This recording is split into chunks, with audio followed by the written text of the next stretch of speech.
আমরা নজর রাখবো বাংলাদেশের দিকে। বাংলাদেশে সেনা শাসন, বাংলাদেশে অন্তর্বর্তীকালীন সরকার শেখ হাসিনা ইস্তফা দেওয়ায় সরকার পতন, সেনার চাপে বাংলাদেশ ছাড়েন শেখ হাসিনা।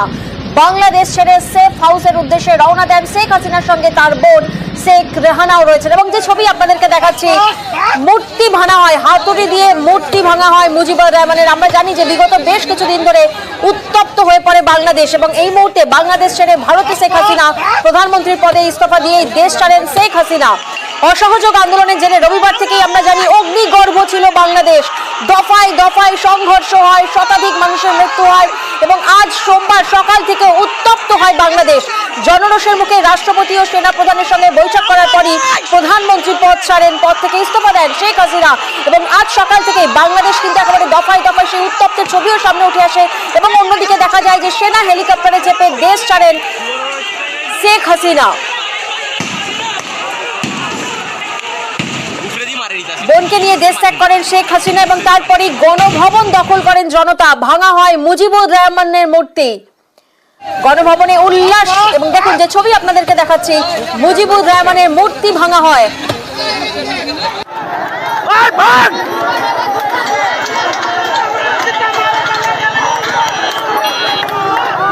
আমরা জানি যে কোটা সংস্কার আন্দোলনকে ঘিরে গত কয়েকদিন ধরেই উত্তপ্ত ছিল বাংলাদেশ। প্রবল জনরোষের মুখে পড়ে বাংলাদেশের সুপ্রিম কোর্ট কোটা সংস্কারের পক্ষে রায় দিলেও 9 দফা দাবিতে আন্দোলন চালিয়ে যাওয়ার কথা ঘোষণা করেছিল বৈষম্য বিরোধী ছাত্র আন্দোলন। দেখুন এই মুহূর্তে যে ছবি আপনাদেরকে দেখাচ্ছি, গণভবনের ছবি, যেখানে উল্লাস বিক্ষোভকারীদের, গণভবনে বিক্ষোভকারীদের উল্লাস। এই ছবি ঠিক তখন যখন দেশ ত্যাগ করেন শেখ হাসিনা, তারপরই গণভবন দখল করেন জনতা, ভাঙা হয় মুজিবুর রহমানের মূর্তি। গণভবনে উল্লাসের ছবি সামনে পেটে আসে, উল্লাস সাধারণ মানুষের, জনতার। প্রধানমন্ত্রীর বাসভবন, গণভবন দখল করেন। এখন আছি আমরা গণভবন, এইটাই ছিল আমাদের, ইনশাআল্লাহ এইখানেই সবকিছু হইতো। এই সেই গণভবন। ভারতে শেখ হাসিনা বাংলাদেশ ছাড়ার পর ভারতে শেখ হাসিনা বাংলাদেশের প্রধানমন্ত্রী পদ থেকে ইস্তফা দেওয়ার পর আমরা সেই ছবি আপনাদেরকে দেখিয়েছিলাম যে সেনা বিমানে করে দেশ ছাড়েন শেখ হাসিনা, এবং গাজিয়াবাদে হিন্ডন এয়ারবেসে হাসিনার বিমান। এই মুহূর্তে মৈত্রী আমাদের প্রতিনিধি আমাদের সঙ্গে রয়েছেন। মৈত্রী, কি জানা যাচ্ছে? গণভবন দেখো, এখনো পর্যন্ত আমরা যেটা জানতে পারছি যে হিন্ডন এয়ারবেসে পৌঁছে গিয়েছেন শেখ হাসিনা, এবং কিছুক্ষণ আগে ভারত এই বাংলাদেশের দূতাবাস রয়েছে, সেখানকার এক আধিকারিক তিনি শেখ হাসিনার সঙ্গে দেখা করতে গিয়েছেন বলে আমরা সূত্র মারফত জানতে পারছি। যদিও এখনো পর্যন্ত কিন্তু যে মেন যে প্রধান দ্বার রয়েছে, সেই প্রধান ফটক কিন্তু এখনো বন্ধই রয়েছে বাংলাদেশ দূতাবাসের, এবং সেখান থেকে এখনো পর্যন্ত কোনো গাড়ি ভেতরে যেতে এবং আসতে দেওয়া হচ্ছে না। শেখ হাসিনা এবং তার বোন শেখ রেহানা তারা এখনো পর্যন্ত হিন্ডন এয়ারবেসেই রয়েছেন। সূত্র মারফত যেমনটা আমরা আগে জানতে পেরেছিলাম যে তিনি লন্ডনের উদ্দেশ্যে রওনা হবেন, এবং লন্ডনের কাছে তিনি ইউকে গভর্নমেন্টের কাছে তিনি পলিটিক্যাল অ্যাসাইনমেন্ট চেয়েছেন তার এবং তার বোনের জন্য। সেটা একবার কনফার্ম হয়ে গেলেই কিন্তু তিনি রওনা দেবেন লন্ডনের উদ্দেশ্যে, তেমনটাই আমরা জানতে পারছি। সম্ভাব্য একটি প্রাইভেট জেটে করেই শেখ হাসিনা রওনা দিতে পারেন লন্ডনের উদ্দেশ্যে। এখনো পর্যন্ত ভারতীয় সেনাবাহিনীর তরফ সূত্রে আমরা যেটুকু জানতে পারছি যে যখনই ভারতীয় এয়ার স্পেসে শেখ হাসিনার বিমান পৌঁছে যায়, সেই সময় কিন্তু তার বিমানকে গার্ড দিতে দিতে নিয়ে এসেছিল ভারতীয় বিমান বাহিনীর, অর্থাৎ ইন্ডিয়ান এয়ারফোর্সের যুদ্ধ বিমান, এবং তারা নিশ্চিত করেন যে শেখ হাসিনা ইন্ডিয়ান এয়ারবেসে সেফলি যাতে তিনি ল্যান্ড করতে পারেন। এই মুহূর্তে ইন্ডিয়ান এয়ারবেসে শেখ হাসিনা রয়েছেন, এবং তার পরবর্তী গতিপ্রকৃতি আমরা আরো কিছুক্ষণ বাদেই জানতে পারবো। যদিও সেনাবাহিনী এবং বিদেশ মন্ত্রকের শীর্ষ কর্তারা তারা গোটা বিষয়টি তারা তাদের নজরে রাখছেন, এবং এই বিষয় নিয়ে তারা অত্যন্ত সিক্রেসি মেনটেন করছেন এই মুহূর্তে। একেবারে মৈত্রী, গাজিয়াবাদের হিন্ডন এয়ারবেসে শেখ হাসিনার বিমান, এই হিন্ডন এয়ারবেস থেকে লন্ডন রওনা, যেমনটা মনে করা হচ্ছে আমাদের প্রতিনিধি মৈত্রী যেমনটা জানালেন। এবং আমরা দফায় দফায় সেই ছবি আপনাদেরকে দেখাচ্ছি। একদিকে যেমন গণভবনে উল্লাসের ছবি সামনে উঠে এসেছে, তেমন অন্যদিকে সেনা প্রধান তিনি বলছেন, ওয়াকারুজ্জামান তিনি বলছেন সব হত্যা অন্যায়ের বিচার হবে। বিক্ষোভকারীদের শান্ত থাকার আর্জি, আন্দোলনকারীদের ঘরে ফেরার আর্জি সেনা প্রধান জেনারেলের।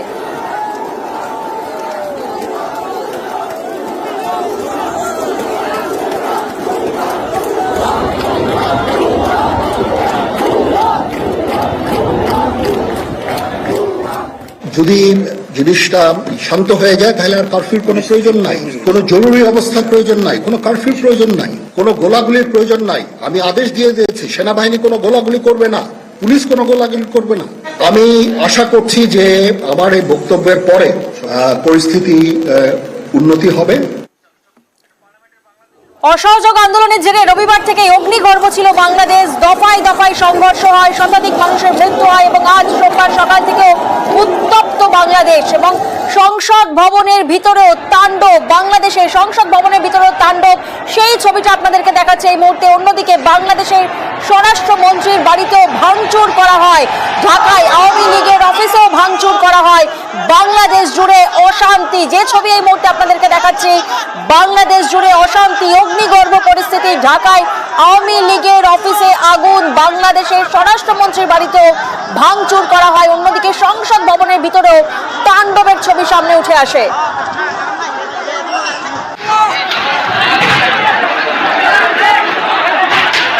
হাসিনা সরকারের পতন, ফের সেনা শাসনে বাংলাদেশে অন্তর্বর্তী সরকার গঠনের তৎপরতা, সেনার আন্দোলনকারীদের শান্ত হওয়ার বার্তা। এবং যে ছবি আপনাদেরকে দেখাচ্ছি, বাংলাদেশে একদিকে যখন অন্তর্বর্তীকালীন সরকার, তখন অন্যদিকে কিন্তু একেবারে তাণ্ডবের ছবি সামনে উঠে আসছে। বাংলাদেশের সংসদ ভবনের ভিতরের ছবিটা দেখুন, সংসদ ভবনের ভিতরে একেবারে তাণ্ডব চালায় জনতা। অন্যদিকে স্বরাষ্ট্রমন্ত্রীর বাড়িতেও ভাঙচুর করা হয়।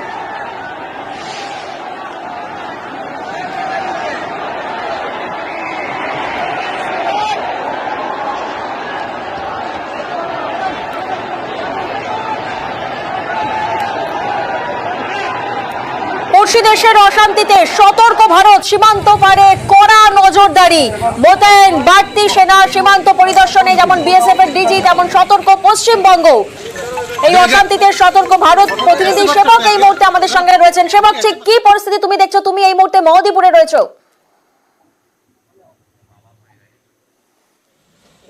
একদমই দেখো, মহদীপুর সীমান্তে আমরা যখন আসি কয়েক ঘন্টার মধ্যে অনেক বদল দেখলাম। সকাল থেকে স্বাভাবিক ছিল পরিস্থিতি, আন্তর্জাতিক স্থলবন্দর, বাণিজ্য চলছিল, 142টি গাড়ি সকাল থেকে গিয়েছিল, প্রচুর মানুষ ভারত বাংলাদেশের মধ্যে পাসপোর্ট নিয়ে আসা যাওয়া করেন।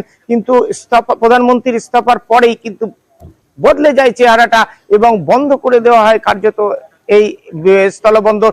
এবং এখানে চরম সতর্কতা বিএসএফ এর, যা আমরা লক্ষ্য করছি। এরপর 3টের পরে কিন্তু এক্সপোর্ট বন্ধ হয়ে গিয়েছে। আমার সঙ্গে এমন ব্যক্তি রয়েছেন যিনি কিছুক্ষণ আগে 3টের পরপরই বাংলাদেশ থেকে আসেন। আপনি বাংলাদেশে কোথায় গিয়েছিলেন? এবং আমরা বাংলাদেশ গিয়েছিলাম চাপাই নবাবগঞ্জ কানসার্ট বাজার, ওখানে গিয়েছিলাম।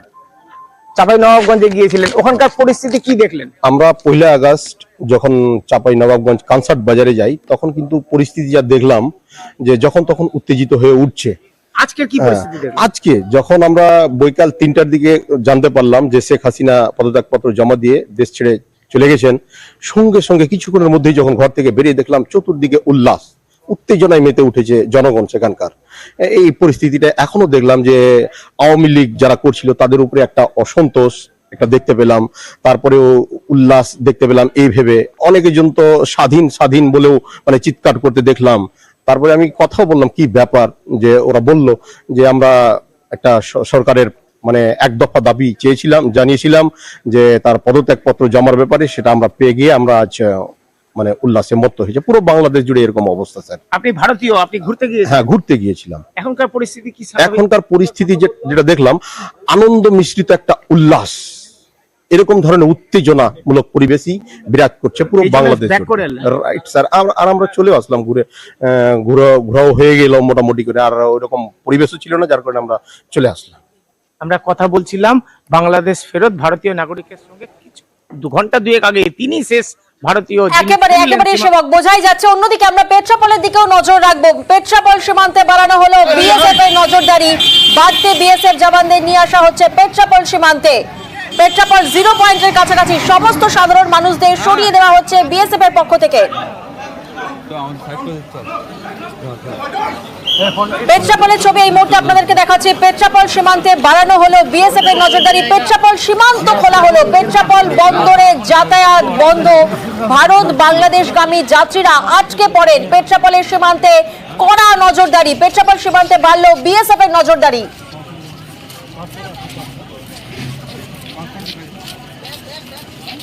এতক্ষণ ধরে আমাদের ইমিগ্রেশন গেট বন্ধ ছিল, এখন আবার নতুন করে আমাদের গেট চালু করে দেওয়ার জন্য আমরা উপকৃত হয়েছি। দেশে ফিরলে ঘরে ফিরতে পারবো কিনা আশঙ্কার মধ্যে আছি আমরা। আমরা তো জাস্ট আসছিলাম ডাক্তার দেখানোর জন্য, কিন্তু এখন তো সংকটে আছি যে দেশে কি হবে না হবে এটা নিয়ে টেনশন আছে। সরকার চেঞ্জ হয়েছে, এটাতে প্রবলেম নয়, কিন্তু প্রবলেম হচ্ছে যে আমরা যাতে সহজে এবং নির্দ্বিধায় থাকতে পারি, একটাই। সীমান্ত পারে কড়া নজরদারি, একের পর এক ছবি আপনাদেরকে দেখাচ্ছে এই মুহূর্তে। তুফানগঞ্জের ছবিটা আপনারা দেখছেন, একদিকে যেমন পেট্রাপোলে আপনাদেরকে দেখালাম, সেখানে সীমান্তে বাড়ানো হয়েছে বিএসএফ এর নজরদারি, তেমন অন্যদিকে তুফানগঞ্জ, সেখানেও কিন্তু একই ছবি ধরা পড়ছে, অর্থাৎ সীমান্ত পারে কড়া নজরদারি।